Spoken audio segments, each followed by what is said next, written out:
भविष्य की दुनिया में गरीब लोग केवल 1000 साल तक भूमिगत रहने के लायक हैं, क्योंकि अमीर उन्हें बताते हैं कि जमीन के ऊपर की दुनिया जहरीली गैस से भरी है।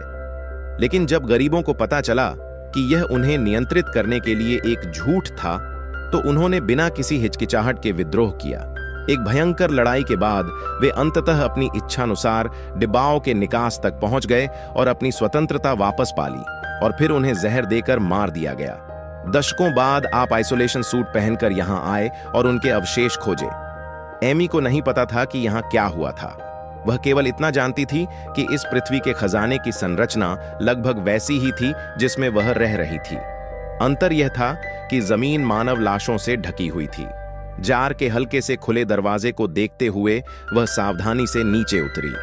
जैसी कि उम्मीद थी, जमीन मानव हड्डियों से अटी पड़ी थी। एमी अंततः सबसे गहरे बिंदु पर पहुंची तो उसने पाया कि किसी ने जानबूझकर डिब्बाओं का दरवाजा बंद कर दिया था।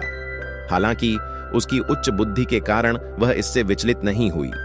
एमी ने जमीन पर रखी ताबूत खोलने वाली मशीन उठाई, उसे ऊपर डाला, ऊपर चढ़ी और दरवाजा खोलने में अपनी पूरी ताकत लगा दी। मैदान में प्रवेश करने के बाद उसने जल्दी से दरवाजा बंद कर दिया, लेकिन उसी समय उसे अप्रत्याशित रूप से पता चला कि उसके आइसोलेशन सूट में एक छेद है। सूट में ऑक्सीजन तेजी से लीक हो रही थी और जल्द ही आइसोलेशन सूट में ऑक्सीजन की कमी हो गई। एमी को केवल सांस लेने में कठिनाई और हाथ पैरों में कमजोरी महसूस हुई।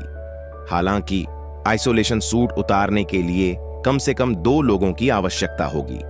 वह केवल एक हथौड़ा उठा सकती थी और अपने चेहरे पर कांच को तेजी से तोड़ सकती थी। दम घुटने से पहले उसने अंततः ताजी हवा में सांस ली। फिर उसने सफाई करने वाला तरल पदार्थ उठाया और जल्दी से अपने कपड़ों से बची हुई जहरीली गैस को हटा दिया। ने फिर मूत्र का एक टुकड़ा उठाया और गहराई तक जाना जारी रखा। उसने दूरी पर एक चमकदार रोशनी देखी और उसमें से आती हुई आवाजें सुनी, जिससे एमी को दृढ़ विश्वास हो गया कि यहां अन्य जीवित लोग भी होंगे। इतने लंबे समय तक प्रलय में अकेले रहने के बाद उसके पास अपने दिल की बात कहने के लिए कोई जगह नहीं थी। आखिरकार आजकल लोग कम मिलनसार होते जा रहे हैं और किसी व्यक्ति को समझना मुश्किल होता जा रहा है। दूसरी ओर जाने वाला पुल टूट गया है। जब एमी को समझ नहीं आ रहा था कि वह कैसे ऊपर जाए, तो उसने ऊपर देखा और देखा कि कई वस्तुएं हवा में लटकी हुई हैं। अपनी उच्च बुद्धि के कारण उसने जल्दी से उन रस्सियों को निकाल लिया जिनसे वे लटके हुए थे।